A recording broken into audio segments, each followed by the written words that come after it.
अजय विक्रम सिंह की report, DD news. तो आज जनता से जुड़े दो अहम बिलों पर संसद के दोनों सदनों में चर्चा हुई। जहां राज्यसभा में आरटीआई संशोधन बिल पास हुआ है, लोकसभा से पहले पास हो चुका है, वहीं लोकसभा में 3 तलाक बिल पर चर्चा हुई और पास हुआ। क्या है 3 तलाक बिल से जुड़े बिल में? 3 तलाक बिल यानी कि तलाक बिद्दत की परंपरा पर पाबंदी लगाने से जुड़ा है ये विधेयक। ये लगातार एक लंबा प्रयास मौजूदा सरकार का रहा है, जिसमें ये कोशिश रही है कि इस बिल को लेकर लोगों में आम सहमति हो। एक बार में 3 तलाक की परंपरा को दंडनीय अपराध बनाता है ये विधेयक। अभी तक जिस तरह की परंपरा रही है कि 3 तलाक एक बार में कहने के बाद तलाक हो जाता है और महिला कहीं पे गुहार नहीं कर सकती, विधेयक के तहत एक बार में 3 तलाक गैर कानूनी होगा। इसको गैर कानूनी बनाया गया है।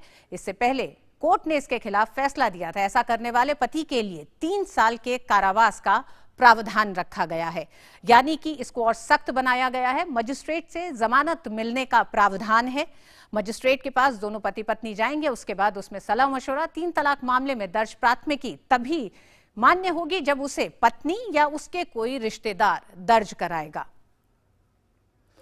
वहीं पति पत्नी से बातचीत कर मजिस्ट्रेट मामले में समझौता करा सकता है, यानी कि एक बार की गलती को सुधारने का एक और मौका पति पत्नी के पास रहेगा जब वो मजिस्ट्रेट के सामने पहुंचेंगे।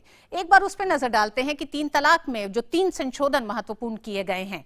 पहले था कि कोई भी एफआईआर दर्ज करा सकता था, लेकिन अब जो संशोधन किया गया है उसके तहत कर दिया गया है कि नजदीकी रिश्तेदार की शिकायत पर ही केस होगा दर्ज, या तो पत्नी या फिर नजदीकी रिश्तेदार। पहले यह था कि पहले गैर जमानती अपराध था ये, लेकिन अब मजिस्ट्रेट सुनवाई करके जमानत दे सकेगा, यानी कि एक तरफा सिर्फ महिला की बात नहीं, पुरुष की बात भी सुनी जाएगी। पहले यह था कि पहले के बिल में इसके लिए प्रावधान नहीं था, लेकिन इस बिल में ये बड़ा संशोधन था। कई पार्टियों ने इस संशोधन की मांग की थी, जिसको कि सरकार ने की और मजिस्ट्रेट के सामने समझौता हो सकेगा। अब आइए एक नजर ये भी देखते हैं कि विधेयक पर सरकार का पक्ष क्या रहा आज लोकसभा में।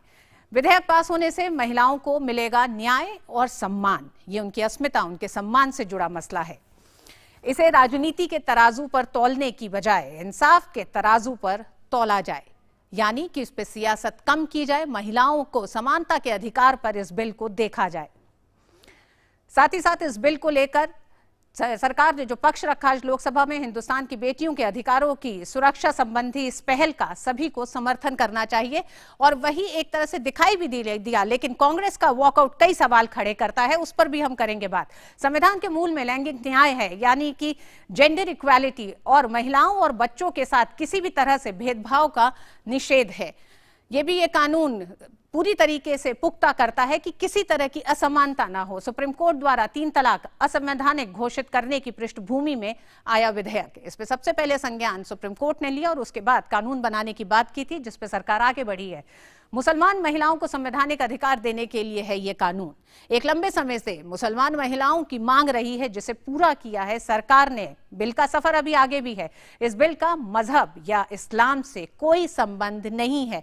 पिछले 2 साल से लगातार सरकार जिस कवायद में है उसमें बार बार इस बात पर जोर देती रही है कि इसका मजहब से कोई संबंध नहीं है। 2017 से अब तक 3 तलाक के 574 मामले हुए हैं। 2017 से लेकर अभी तक कई ऐसे पड़ाव आए जहां यह कहा गया कि अब यह आपराधिक हो चुका है, लेकिन उसके बावजूद भी इसमें कोई रोक नहीं रही। 20 से अधिक इस्लामी मुल्कों में 3 तलाक नहीं है। ये एक बहुत बड़ी बात है। बदलाव देखा गया है तमाम इस्लामी मुल्कों में, लेकिन इस बदलाव को लेकर भारत में कई राजनीतिक पार्टियां आज भी तैयार नहीं दिखती। पिछले विधेयक में सुधार किया गया है और अब मजिस्ट्रेट जमानत दे सकते हैं, जैसा कि हमने आपको बताया है कि अब यह प्रावधान संशोधन के तहत जोड़ा गया है। संसद ने दहेज के खिलाफ कानून बनाया, घरेलू हिंसा के खिलाफ कानून बनाया, महिलाओं पर अत्याचार रोकने के लिए कानून बनाया। 3 तलाक पर विधेयक क्यों नहीं? आज ये सवाल सरकार ने तमाम उन सांसदों के सामने भी रखा जो लगातार इसका विरोध करते रहे हैं। उनका ये कहना था कि आखिर क्या वजह है कि ये सारी कुप्रथाएं अगर खत्म हुई हैं तो 3 तलाक की कुप्रथा पे आगे बढ़ने का साहस क्यों नहीं कर पा रही हैं राजनीतिक पार्टियां? ये नारी सम्मान और न्याय से जुड़ा है और संसद को एक स्वर में इसे पारित करना चाहिए। लोकसभा में तो ये पारित हो चुका है, लेकिन राज्यसभा में एक बार फिर इस बिल पर देखेंगे क्या रुख रहेगा। विपक्ष के 3 सुझाव थे, तीनों को स्वीकार किया गया। 3 संशोधनों को स्वीकार किया गया और कुछ लोग वोट बैंक के लिए विरोध कर रहे हैं। राजनीतिक पार्टियों के जो तर्क रहे हैं वो तर्क कम कुतर्क ज्यादा रख रहे थे, जिसको देखते हुए लगता है कि ये उनके लिए वोट बैंक से जुड़ा मसला शायद ज्यादा बड़ा है। 3 तलाक से जुड़े बिल का सफर कैसा रहा है 2017 से, आइए उस पर एक नजर डालते हैं। उच्चतम न्यायालय ने एक बार में 3 तलाक को असंवैधानिक और गैरकानूनी करार दिया था और उच्चतम न्यायालय ने यह भी कहा था कि इस पर एक सरकार कानून लेके आए। फैसले के बाद सरकार 2017 में इस पर विधेयक लेकर आई। इस विधेयक पर भी तमाम पार्टियों का विरोध था। विधेयक लोकसभा में हो गया पारित। राज्यसभा में पारित नहीं हो सका था विधेयक। ये पिछली बार जब अध्यादेश आने के बाद विधेयक लाया गया था तब ये उसकी राह मुश्किल रही थी। विधेयक पारित न होने पर सरकार ले आई थी अध्यादेश और सरकार इस मसले पर 3 बार अध्यादेश लेके आई है। लेकिन विडंबना यह है कि राजनीतिक पार्टियां इसको लेकर उस तरह से जागरूक भी नहीं दिखाई देती और ना मुसलमान महिलाओं के पक्ष में खड़ी होती नजर आती हैं। सितंबर 2018 में मुसलमान विवाह अधिकार संरक्षण अध्यादेश 2018 लागू।